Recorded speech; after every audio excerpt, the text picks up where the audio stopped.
Hello students, this is your English teacher Manpreet Kaur, and in this video lesson we are going to discuss the poem Birches. Now this particular poem is written by Robert Frost, an American poet. He was one of the most distinguished American poets. He was born in 1874 in San Francisco, and during his lifetime, he received 4 Pulitzer Prizes for poetry, which is a kind of the greatest achievement for a poet in his lifetime. And this particular poem, Birches, it is written in the blank verse. Okay, means it is not written in a particular rhyming scheme. Instead, it is written in a blank verse which does not follow any rhyme. And in the second picture which you can see, this particular picture is of the poem, the trees, birch trees. Okay, and these particular trees, as you can see, they are very tall and their trunk is a little elastic. Okay, so due to the elasticity of the trunk, the branches, it can easily get bent down. And in the poem Birches, the poet is of the view that the birches might have been bent by a boy, the one who is the swinger of the birches. And after that, he just gives the second reason that it might be due to the heavy snowfall, the heavy pieces of snow which are laden on its branches. So these 2 reasons he gave for the bending of these trees.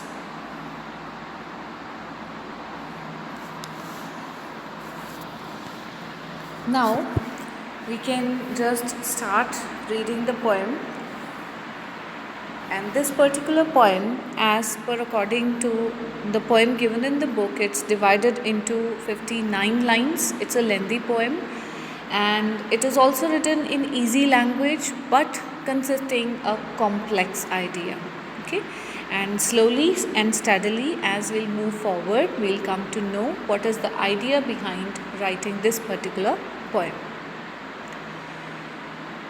So before that, let me just tell that this poem is a lyric, and soon you will realize that birches itself is a symbol of something. It is a symbol of escapism, as you can see on the screen. It's already written, and so I'm not going to tell you much about it, and keep on just focusing on the different kind of literary devices which are used.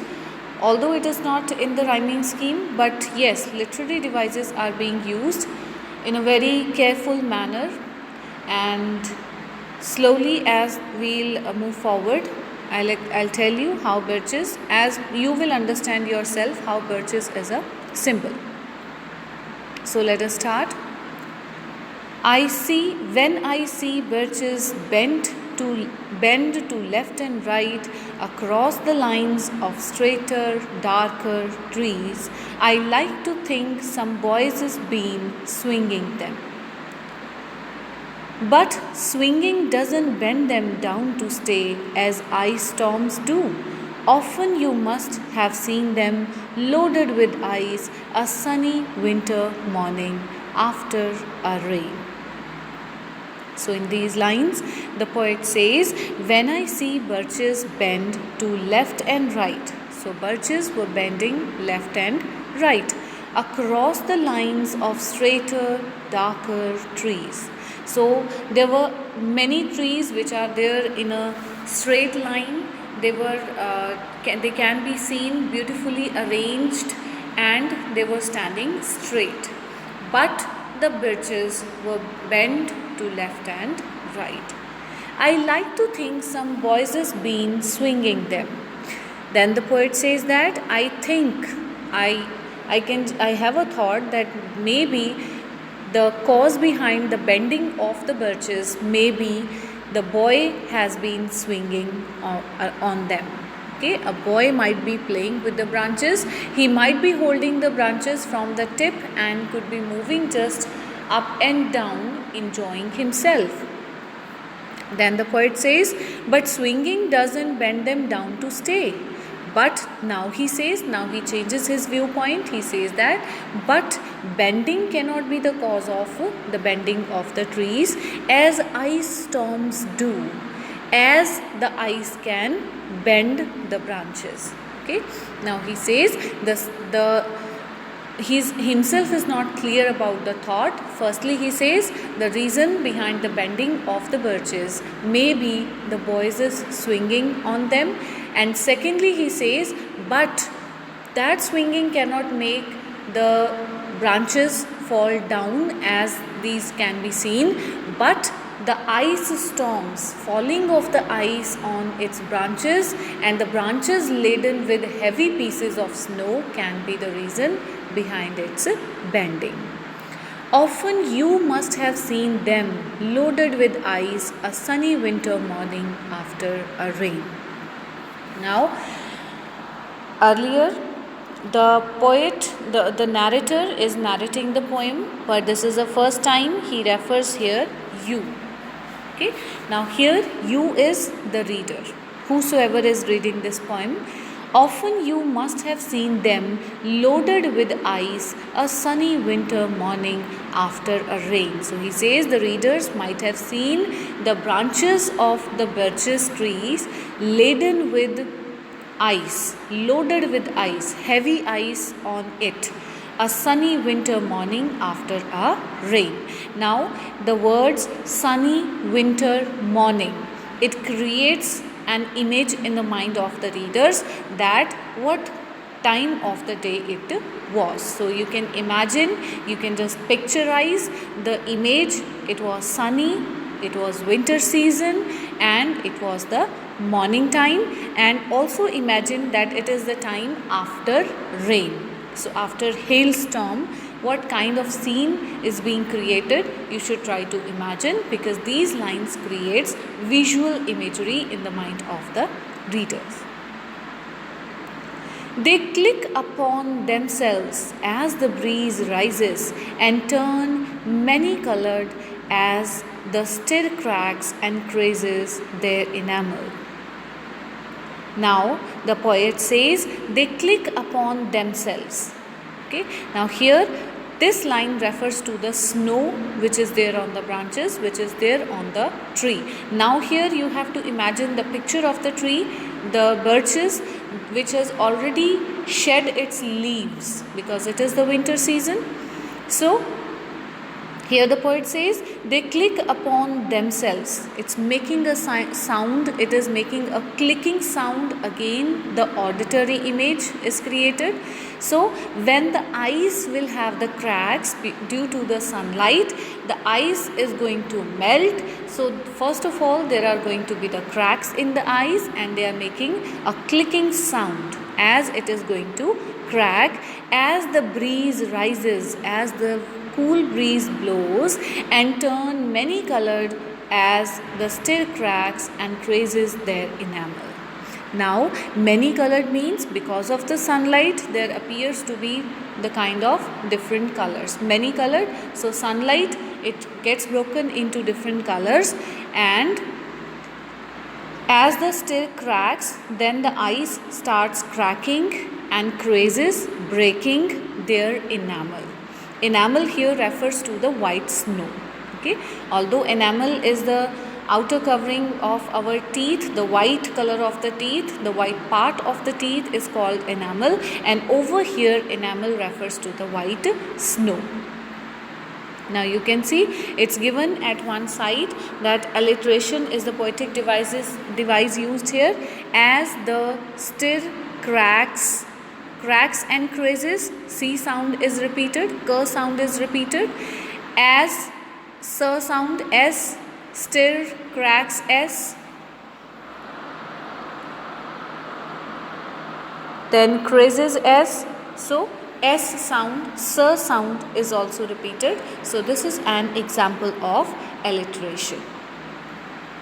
Soon the sun's warmth makes them shed crystal shells, shattering and avalanching on the snow crust. Such heaps of broken glass to sweep away, you would think the inner doom of heaven had fallen.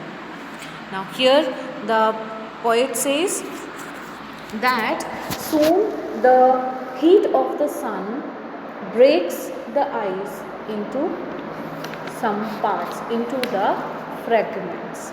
Okay, shed crystal shells means here means breaks the ice into many parts. Shattering, breaking, avalanching, moving of ice from the broken ice from the leaves, from the branches till the ground. On the snow crust, on the ground. So the broken pieces of the snow falls on the ground, such heaps of broken glass to sweep away. Now, here that broken ice, the broken snow on the tree when it falls down, it gives the picture as the broken glass is being on the ground. So, here the broken glass is the ice, the snow which has fallen on the ground. So it also seems that the inner dome had fallen. The poet imagines like the inner dome of heaven. So heaven is imagined as a place like a big palace, the palace of God, and it seems like the dome, the upper area, which is a little semi-circle in shape. You can see it over the buildings, the religious buildings. So the poet compares that broken the pieces of snow, the broken pieces of ice as the broken pieces of the dome of heaven.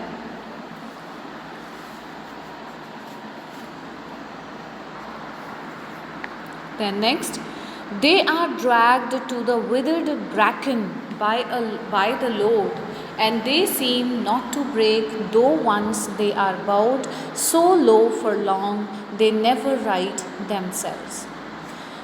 They are dragged to withered bracken, the branches of the trees.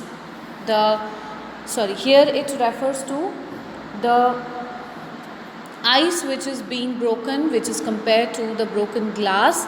So here the narrator says they are dragged to the withered bracken. They are taken, the pieces are taken up to the dried fern.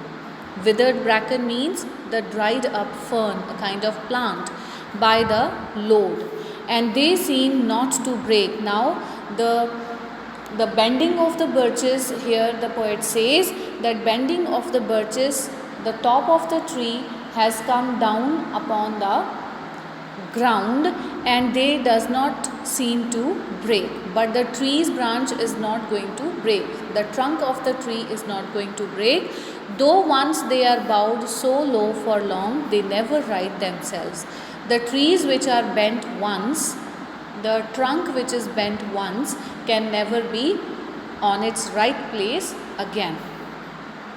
You may see their trunks are arching in the woods, year afterwards trailing their leaves on the ground, like girls on hands and knees that throw their hair before them over their heads to dry in the sun. So you may see, again you is the reader here. So you may see their trunks, the trunk of the trees are arching, means making an arc like this. So you can see the trees making the arc in the woods, in the forests, years afterwards. So after so many years, means already we have read that they are not able to go back to the final position again, initial positions once again. They will be bent only. Trailing their leaves on the ground. So due to the bending, the leaves over the trees, even after the winter time, when the leaves they come up over the branches, the leaves will keep on touching the ground. And here now the poet compares the picture of the bent birches to a girl which is bent and sitting in the sun to dry her wet hair.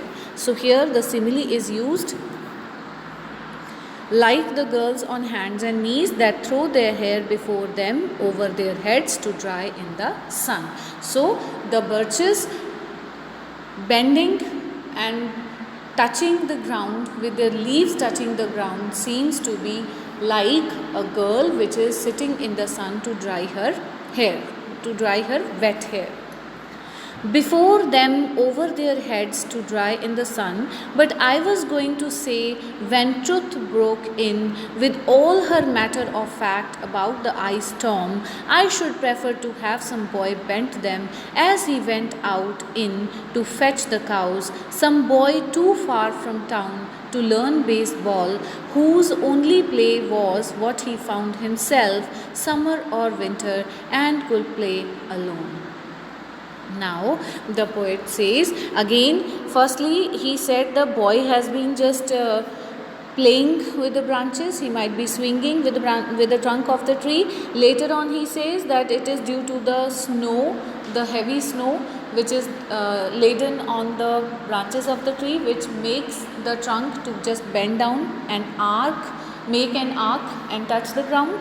Now again he says that I should prefer to have that some boy has bent them. Now again he says that maybe it is the boy only, which I talked about earlier. He says maybe the boy only has bent them as he went out and in to fetch the cows. So when he brought his cows over here for the grazing time, at that time maybe to just spend his leisure time, he started swinging on the tree. Some boy too far from town to learn baseball, whose only play was what he found himself, summer or winter, and could play alone.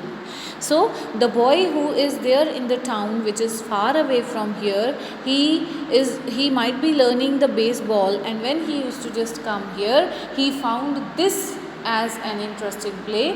Which play? Swinging the tree.